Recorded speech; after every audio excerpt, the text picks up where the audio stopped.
अगर आप जोधा अकबर की नगरी फतेहपुर सीकरी का रोचक इतिहास जानना चाहते हैं तो एक बार फिर से आपका हमारी वीडियो में स्वागत है। फतेहपुर सीकरी भारत के उत्तर प्रदेश राज्य के आगरा जिले में बसा एक शहर है। प्राचीन समय में इसका नाम विजयपुर सीकरी था, लेकिन बाद में 1569 में इसे सम्राट अकबर ने हथिया लिया था और 1571 से 1585 तक फतेहपुर सीकरी मुगल साम्राज्य की राजधानी थी। चित्तौड़ और रणथंभौर पर जीत हासिल करने के बाद अकबर ने अपनी राजधानी को 23 मील 37 किलोमीटर दूर एक नई जगह WSW सूफी संत सलीम चिश्ती के पास स्थानांतरित करने की ठानी। वहीं उन्होंने एक नए शहर के निर्माण की योजना बनाई। योजना बनाने में कुल 15 साल लग गए थे और अकबर ने शाही महल, हरम कोट, मस्जिद, व्यक्तित्व महल और कई इमारतें बनवाईं और उनसे नए शहर का नाम भी फतेहाबाद। फतेह एक अरबी शब्द है जिसका अर्थ विजय प्राप्त करना है और बाद में उस शहर को फतेहपुर सीकरी का नाम दिया गया। फतेहपुर सीकरी में ही अकबर ने अपने नवरत्नों को बनाया था। भारत की मुगल कालीन कला का एक सुंदर उदाहरण है फतेहपुर सीकरी।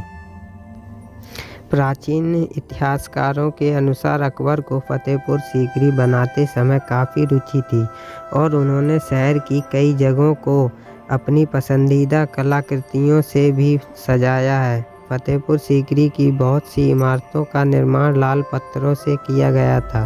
अकबर द्वारा बनाए शाही महल में भी उन्होंने बहुत कलाकृतियाँ की हैं। अरेबियन, पर्शियन और एशियन तीनों तरह की कलाकृतियाँ और संस्कृतियों का समावेश उन्होंने अपने महलों में किया है। फतेहपुर सीकरी के सभी स्मारक सहसा अकबर की महानता और उनके पराक्रमों को दर्शाते हैं। इस तरह की सुंदर कला शायद ही आपको और कहीं देखने को मिलेगी।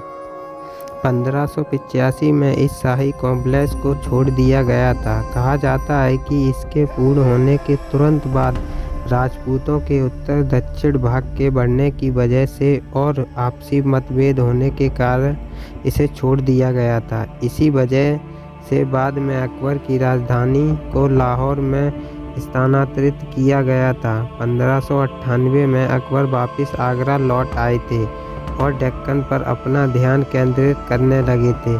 1601 में पहले वे सभी दोबारा उस शहर में लौटकर नहीं आए थे। बाद में कुछ समय बाद मुगल सम्राट मोहम्मद शाह 1719-1748 और उनके सहयोगी सईद हुसैन अली खान बारह ने इसे हासिल कर लिया था, लेकिन 1720 में उनकी हत्या कर दी गई थी। मुगलों के दिल्ली चले जाने के बाद मराठाओं ने उसे हासिल कर लिया था और बाद में उन्हें ब्रिटिश आर्मी ने हत्या लिया था। ब्रिटिश आर्मी महलों और अपना हेडक्वार्टर बनाकर उनका उपयोग करती थी। बाद में लॉर्ड कर्जन ने उनकी मरम्मत कराई थी। शाही महल का उपयोग लोग सदियों तक करते थे। महल के आसपास के भागों का उपयोग भी लोग कर रहे थे, लेकिन फिर भी सुरक्षा को देखते हुए महल की 3 बाजुओं पर 5 मील लंबी 3 दीवारें बनाई गई थीं। लेकिन फिर भी महल में बनी मस्जिद और कॉम्प्लेक्स का लोग उपयोग करते थे। महल के नज़दीक की शहर के पास नौबत खाना बाजार भी हुआ करता था और आगरा रोड के प्रवेश द्वार पे भी एक ड्रम हाउस था। वर्तमान शहर कॉम्प्लेक्स के दक्षिणी भाग पर बना हुआ है। 1865 से 1904 तक वहाँ नगर पालिका भी थी और बाद में शहर को एक सीमा क्षेत्र तक ही सीमित रखा गया और 1901 में वहाँ की जनसंख्या तकरीबन 7147 थी। लंबे समय तक इसे अकबर की राजगिरी और उसके द्वारा बनाई गई पत्थरों की मूर्तियों के लिए ही जाना जाता था और उस समय यह शहर बालों से बने कपड़े और रेशम की कटाई के लिए भी जाना जाता था। आज भी सीकरी ग्राम फतेहपुर के पास ही स्थित है। अगर हम इसके इतिहास के बारे में बात करें तो 1999 से 2000 में जब छबीली टीला में आर्कियोलॉजिकल सर्वे किया गया था, तब वरिष्ठ आगरा जर्नलिस्ट भानु प्रताप सिंह ने उन्हें शहर के स्मारकों, मूर्तियों और इमारतों और साथ ही मुगल कालीन इतिहास के परंपराओं के बारे में बताया था, जो कि 1000 साल से भी जुने इतिहास से जुड़े हुए थे। उन्होंने उस समय जैन मूर्तियों के बारे में भी बताया, जो कई वर्षों पहले बनी हुई थी और मंदिरों में पत्थरों की सहायता से उन्हें बनाया गया था।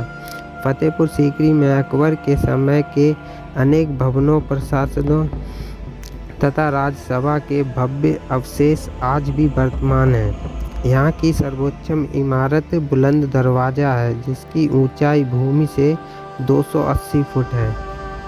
52 सीढ़ियों के पश्चात दर्शक दरवाजे के अंदर पहुँचता है। दरवाजों में पुराने ज़माने के विशाल किवाड़ ज्यों के त्यों लगे हुए हैं। शेख सलीम की मान्यता के लिए अनेक यात्रियों द्वारा किवाड़ों पर लगाई हुई घोड़े की नालें दिखाई देती हैं। बुलंद दरवाजे को 1602 ईस्वी में अकबर ने अपनी गुजरात विजय के स्मारक के रूप में बनवाया था। इसी दरवाजे से होकर शेख की दरगाह में प्रवेश करना होता है। बाईं ओर जामा मस्जिद है और सामने शेख का मजार या समाधि के पास उनके संबंधियों की कब्रें हैं। मस्जिद और मजार के समीप एक घने वृक्ष की छाया में एक छोटा संगमरमर का सरोवर है। मस्जिद में एक स्थान पर एक विचित्र प्रकार का पत्थर लगा है, जिसको थपथपाने से नगाड़े की ध्वनि सी होती है। मस्जिद पर सुंदर नक्काशी है। शेख सलीम की समाधि संगमरमर की बनी है। इसके चतुर्भुज पत्थर के बहुत बारीक काम की सुंदर जाली लगी है, जो अनेक आकार प्रकार की बड़ी ही मनमोहक दिखाई पड़ती है। यह जाली कुछ देर दूर से देखने पर जालीदार श्वेत रेशमी वस्त्र की भांति दिखाई देती है। अगर आपको हमारी वीडियो पसंद आई हो तो हमारे चैनल को सब्सक्राइब करके बेल आइकन